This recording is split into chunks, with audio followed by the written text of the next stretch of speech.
All right, so are we in the Palestra right now? We're not in the Palestra. We're not in the Palestra. Okay. We are in Penn RTC / UPenn training facility here with their associate athletic director and a guy who used to wrestle for the Quakers, two-time NCAA champ, three-time All-American, Matt Valenti. And I don't know if we should call you coach or AD now, but how you doing today, man? I'm doing all right.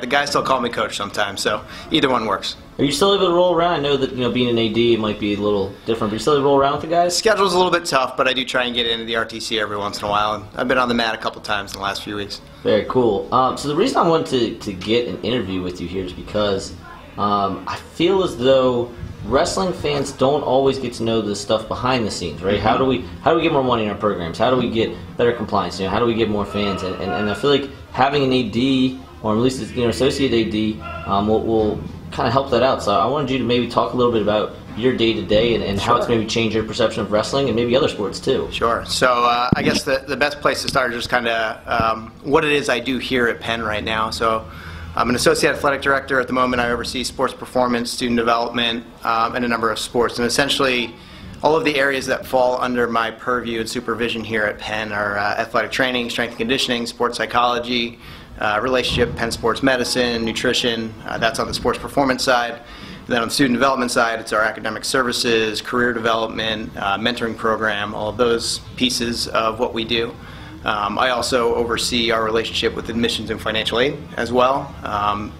In the Ivy Leagues, we obviously are non-scholarship, so the most important thing we can do is help kids get into school. Having an important and productive working relationship with our admissions and financial aid offices is a big part of that equation. We're very fortunate. We have some great people in admissions here. Our Dean of Admissions is probably the biggest fan of Penn Athletics in general, so he makes my life very easy on that front. And I also oversee a number of sports as well. I oversee men and women's cross country, track and field, men and women's squash, heavyweight men's rowing, lightweight men's rowing, women's rowing, and then of course wrestling as well. And what that allows me to do is be involved in the day-to-day of all of those programs specifically, oversight of kind of coaches and everything going on with their programs. But helps me kind of drive the vision for those programs and support the coaches and their goals and what they want to accomplish. So, a lot of stuff there that you went over, and I have a little bit of an idea of it because I follow you on Twitter, so I see you pumping up sports that wrestlers may not always think about, but like, hey, we got, all Ivy this, all conference that, national qualifier here. So in terms of, because wrestling is it's a non-power sport, it's not basketball or football. Sure. And it sounds like you're working with a whole bunch of them. So can you describe maybe how similar the struggles or complaints are of some of the other sports to wrestling? So we have 33 sports here at Penn. None of our sports are truly revenue-generating sports, so we're not like the Power 5 type conferences where we have football bringing in millions of dollars every single year. So to be honest, all 33 of our sports face a lot of the same challenges. At Penn, we're a unique setup in that we do a lot of fundraising for our programs. We fundraise well over $20 million a year for athletics in general. Every individual sport has their own fundraising goals that they have to fundraise as well. Wrestling is no different, so we have a very lofty fundraising goal that we have to hit every single year, and that funds everything for us from our operating budget, coaches' salaries, and everything across the board. So most of the sports here at Penn, all 33 of them, face a lot of the same challenges, work through a lot of the same things in any given year. There's a lot of crossover between the challenges and opportunities for all of our sports. So wrestling's definitely not unique in that way. Obviously, I'm a little closer to the sport of wrestling, so I'm a little more in tune with what's going on in the wrestling world. That said, I've worked with my sports specifically here at Penn for about 4 years now, and I probably know as much about squash and track and field as any former wrestler in the country does.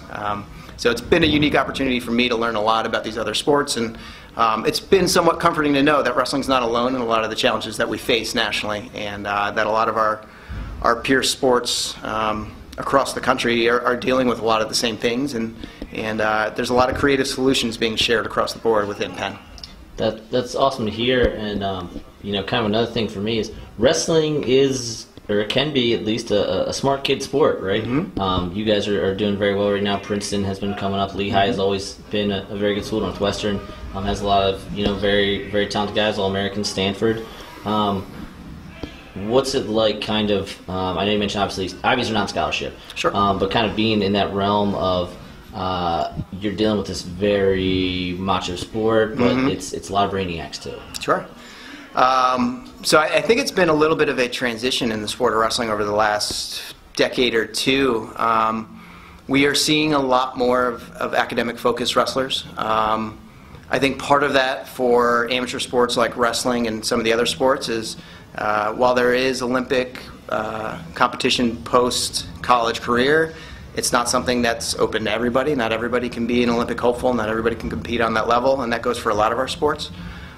So there's a lot of academic focus. There is a finite end to a career in sight for a lot of college student athletes as they're thinking about where they want to go to school. That comes into play. And I think what we're seeing in the Ivy League, particularly in wrestling, is at the end of the day, a small portion of our kids will hopefully be the Kyle Dakes of the world and the Brandon Slays of the world that want to compete for Olympic gold. But in reality, there's a very small portion of our population that can do that. And when you leave college at the end of the day, it's important to set yourself up for the rest of your life. And when you talk about Ivy League schools and what we offer here, there's no better situation to be in than to walk out the door at the end of the day after a 4 or 5 year career in college, have a great college wrestling career, and then all of a sudden you slap on your resume that you went to the University of Pennsylvania, you went to Princeton, you went to Harvard. Usually the University of Pennsylvania is the best one of those, of course, but that is the big picture concept that we sell as part of the Ivy League. And we're a tight-knit community of wrestlers as well. I mean, you get out into the working world and you see Ivy wrestlers, former Ivy wrestlers, staying in contact, becoming good friends, working together in various capacities. And it's exciting for us to see. And I think that's kind of transformed some of the recruiting process and why you're seeing some of these elite-level kids come to Ivy League schools now. And kind of to close it out, along those same lines, and I'm probably going to end up asking a lot of these guys, Slay and Azevedo and Randy this, but kind of the synergy between the two schools, right, Penn and Drexel, Penn RTC, Beat the Streets Philly, having you as an administrator at one of the schools, just kind of how that is all rolling and flowing together and allowing, a whole nother dimension to, I'm not just a wrestler that's going to a very good school. So we have the single most unique wrestling setup in the country, hands down. There is nothing like it. There probably never will be anything like it. The relationship that we have going between both Penn and Drexel, with the RTC, with Beat the Streets, is something that is absolutely fantastic for all of our kids, both Penn and Drexel's. And I think you can actually take it to both my level and even higher. Matt Azevedo reports directly to the Director of Athletics at Drexel. So Dr. Zilmer is very in tune with wrestling and what's going on in the wrestling world. He's very in tune with the PRTC. He and I and the coaches have met multiple times to talk about the vision of the PRTC and how we can work together even better to make it an even better opportunity for everybody. And we're impacting the community around here in Philadelphia as well. Both of our wrestlers, Drexel and Penn, are helping with Beat the Streets on a constant basis. Beat the Streets just got recognized by the city of Philadelphia as one of the premier nonprofits in the city, and there are dozens upon dozens of those in the city, and they got recognized by the mayor a couple weeks ago for the work that they've been doing, and our teams, our programs are a part of that as well. So you have very deep layers of involvement in the PRTC and this relationship that we have going, and it's something that's going to long-term help both of our programs. I think we're in a position where both Penn and Drexel are on the cusp of major breakouts on the national collegiate wrestling scene, but really, nationally across the board in terms of what we're doing. And it's something where the sky's the limit in what we're doing here, and we have integration up and down universities, up and down alumni associations, of people who are bought in and truly excited about what we're doing and where we plan to go here.